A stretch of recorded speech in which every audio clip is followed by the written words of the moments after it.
Nama budaya, Om Swastiastu, salam sehat. Yang sangat saya hormati mitra kerja saya di Komisi 10, Bapak Menteri Pendidikan Dasar dan Menengah, Profesor Dr. Abdul Muti. Selamat datang Pak di NTT, terima kasih. Saya senang karena kita tidak hanya bertemu di ruang rapat, tapi Bapak bisa sampai di sini kembali lagi dan berulang kali. Dan ini menjadi hal yang penting untuk kami, keluarga besar Nusa Tenggara Timur. Yang saya hormati Bapak Dirjen PAUD,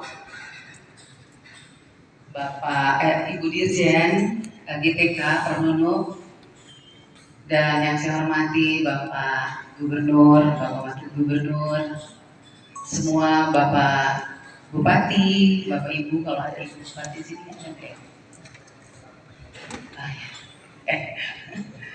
Dan semua hadirin yang ada hari ini, khususnya jajaran Kemendikbudristek yang hadir sejak tadi. Kita bersyukur, berterima kasih kepada Tuhan karena hari ini bukan hari yang biasa. Apalagi untuk kita Provinsi Nusa Tenggara Timur. Kedatangan para menteri biasa, tetapi hari ini bagi saya tidak biasa. Tadi kita semua bersyukur bahwa Tuhan memberikan waktu dan kesempatan bagi kita hari ini untuk berkumpul di saat kita baru saja memperingati Hari Pendidikan. Tadi Pak Gub sudah katakan itu, dan kita ada di sini dalam acara rapat koordinasi implementasi program Kemendikbudristek dan sinkronisasi kebijakan daerah. Bapak Ibu yang saya hormati, saya Anita Yakobaga sebagai anggota DPR RI dari fraksi Partai Demokrat yang ada di Komisi 10, yang ikut memperjuangkan dan ikut mendorong bahkan ikut menyetujui anggaran dari Kementerian Didasmen ini. Bukan hal yang mudah dan gampang untuk kami menyetujui, karena semua program yang diberikan oleh Pak Menteri itu mesti melalui pendalaman dan berbagai macam banyak pertanyaan dari kami sebagai anggota DPR RI. Baru kami bisa setujui anggaran-anggaran itu. Oleh sebab itu, sebagai wakil rakyat yang mewakili NTT, saya bangga dengan kedatangan Pak Menteri.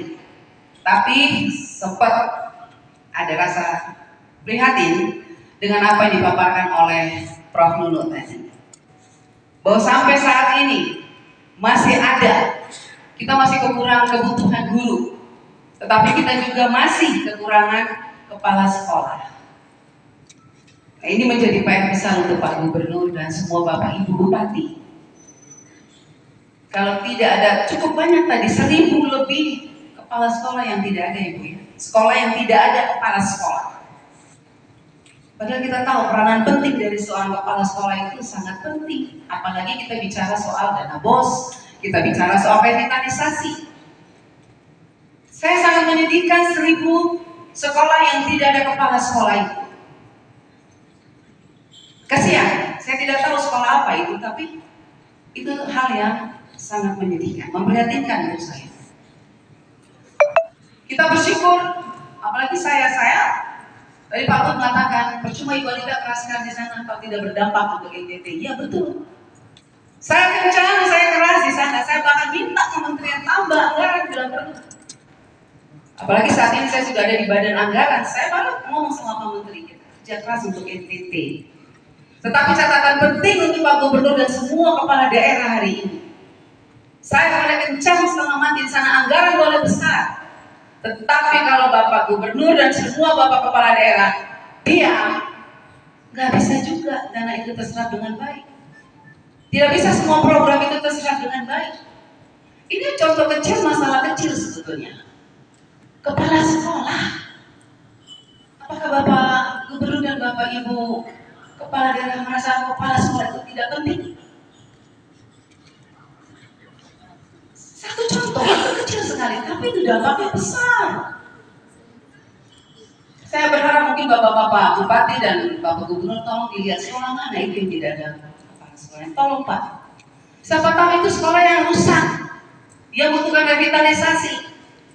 Bagaimana dia mendapat revitalisasi kalau kepala sekolahnya tidak ada? Kalau kepala sekolah tidak ada berarti dapodirnya berantakan, itu sudah pasti. Sementara syarat untuk menerima revitalisasi, dana bos dan sebagainya, itu data dapodik harus baik. Saya mohon perhatian penting untuk pemerintah daerah. Saya bicara sebagai wakil rakyat ya Pak. Saya bicara sebagai wakil rakyat yang cukup memperjuangkan anggaran, tapi sedih ketika ini baru dibuka tadi. Ya, nanti saya minta Pak Nunu nanti buka saja, Pak Menteri nanti saya minta buka semua supaya saya tahu dan kita akan melihat satu-satu sekolah mana. Saya bersyukur berterima kasih ada 500 lebih sekolah revitalisasi 2025. Itu anggaran juga nggak gampang kita perjuangkan Bapak Ibu Kepala Daerah. Nah sekarang ada 800 sekolah lagi. Kurang apa Tuhan kasih berkat untuk NTT?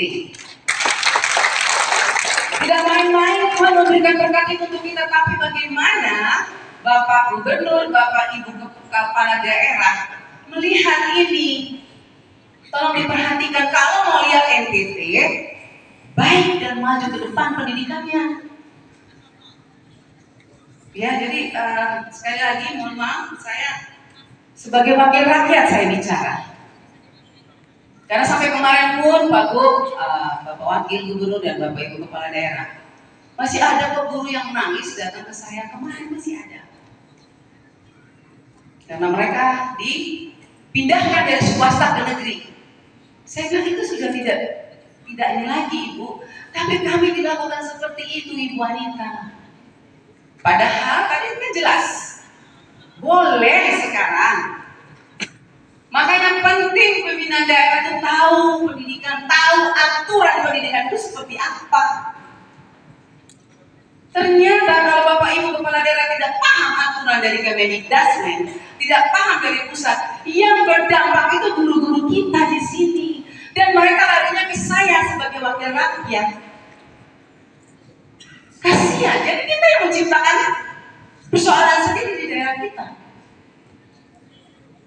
Saya mohon maaf Bapak Ibu, saya bicara sekali lagi saya sebagai wakil rakyat. Saya kecewa sedikit melihat data seperti tadi. Saya tidak bayangkan 1000 sekolah.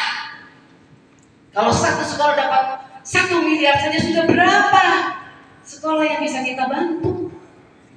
Pasti kita bantu. Saya ada di pusat. Pak Menteri juga cukup baik, kita dengan Komisi 10 dengan kementerian kami selalu berikan yang terbaik untuk NTT dan untuk seluruh Indonesia. Tapi ya kalau kita begini responnya agak lambat ya agak susah. Saya terus terang saya sedikit penting ya. Tapi Prof dulu saya minta data semua tadi Prof dibuka ke saya mau lihat siapa, sekolah mana dan apa persoalan. Jadi sekali lagi kita bersyukur kepada Tuhan atas semua hari ini dan saya baru sadar tadi bahwa oh ternyata ini yang Tuhan mau tunjukkan kepada saya. Sebenarnya saya tidak pernah tahu program itu. Saya minta laporan selama ini. Mana sekolah yang masih rusak, berat, ringan, data anak putus sekolah berapa, dana PIP semakin banyak, tapi masih banyak anak NTT yang tidak sekolah. Bapak Ibu Kepala Daerah, tolong dengar cerita hati seluruh rakyat. Saya sekali lagi bicara sebagai wakil rakyat, bukan pribadi Anita Gak, tapi wakil rakyat. Kita semua percaya bahwa pendidikan adalah fondasi utama bagi kemajuan suatu bangsa.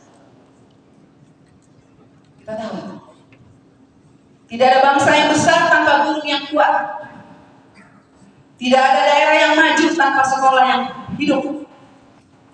Dan tidak ada masa depan yang cerah tanpa tenaga pendidikan yang profesional, berintegritas dan berdaya juang tinggi.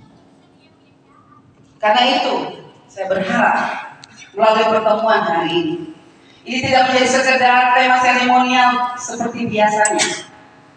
Tetapi biarlah hari ini menjadi sesuatu yang menyentuh hati dari semua kepala daerah yang hadir ini, bahwa persoalan pembangunan manusia di Nusa Tenggara Timur menjadi hal yang penting. Sebab kita semua memahami bahwa kemajuan daerah ini sangat ditentukan oleh kualitas sumber daya manusianya, dan kualitas sumber daya manusia yang sangat ditentukan oleh kualitas pendidikan. NTT memiliki potensi yang luar biasa. Saya setuju dikatakan Pak Gubernur tadi. Kita punya anak-anak yang cerdas. Siapa bilang anak NTT tidak cerdas? Mereka cerdas. Masyarakat yang tangguh, budaya yang kaya. Kita mempunyai nilai gotong royong yang kuat dan semangat juang yang tidak pernah padam. Namun, di sisi lain, kita juga harus jujur bahwa NTT masih menghadapi tantangan besar dalam dunia pendidikan. Masih ada sekolah-sekolah yang berada jauh dari pusat pelayanan dengan akses jalan yang sangat sulit dijangkau. Sarana prasarana yang sangat terbatas. Saya sering lihat nama Pak Bupati TTS di sini. Saya suka lihat kalau scroll TikTok, saya sering laut, TK laut. Dia dapat revitalisasi Pak Menteri. Tapi alangkah susahnya mereka bawa bahan bantuan ke sekolah itu, karena harus melewati beberapa sungai yang cukup besar, jalan yang hancur. Sedih saya, kepala sekolahnya selalu memanita lihat kami dari pagi sampai tengah malam, bahan belum sampai, hanya gara-gara jalan. Saya mohon Pak Bupati, mungkin jalan-jalan yang seperti itu Allah bisa dimintakan spesial untuk prioritas jalan-jalan yang seperti itu Pak. Saya siap membantu Pak, karena saya punya Menteri Infrastruktur Pak. Untuk TPS dan bapak-bapak bupati yang lainnya. Selama itu untuk anak-anak kita berjuang.